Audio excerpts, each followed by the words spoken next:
Bonjour, aujourd'hui nous allons voir comment réagir à un étouffement.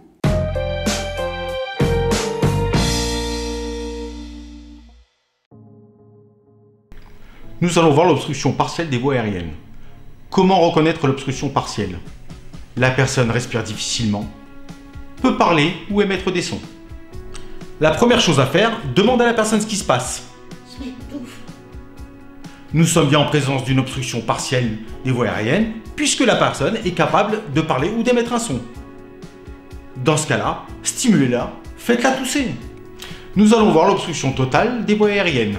Comment reconnaître une obstruction totale? La personne n'arrive plus à parler ni à respirer, elle est donc en train de s'étouffer. La première chose à faire, demande à la personne ce qui lui arrive. Elle ne me répond pas, elle n'arrive pas à parler, nous sommes donc en présence d'une obstruction totale des voies aériennes. Nous allons commencer par la technique des 5 tapes dans le dos. Je commence donc par pencher la personne en avant, afin de faciliter l'expulsion du corps étranger.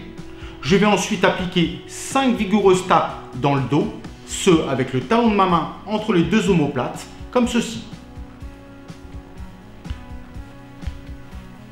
Suite à la série des 5 tapes dans le dos, si le corps étranger n'a toujours pas été expulsé, je vais pratiquer 5 compressions abdominales, dites la méthode de Heimlich. Je me place derrière la victime, en prenant soin de bien la maintenir contre moi. Je vais mettre mon poing au niveau de son sternum, juste au-dessus de son nombril, comme ceci. Je vais placer ma main par-dessus, et là je vais pratiquer de 1 à 5 compressions abdominales, de l'arrière vers le haut, comme ceci. 1, 2, 3, 4, 5. Cas particulier, la femme enceinte ou la personne de forte corpulence. Dans ce cas-là, je vais pratiquer une compression thoracique et non pas une compression abdominale. La compression thoracique. Je vais venir placer mon poing comme ceci au milieu de la cage thoracique de la personne, mettre ma main par-dessus et là je vais pratiquer de 1 à 5 compressions afin de provoquer l'expulsion du corps étranger.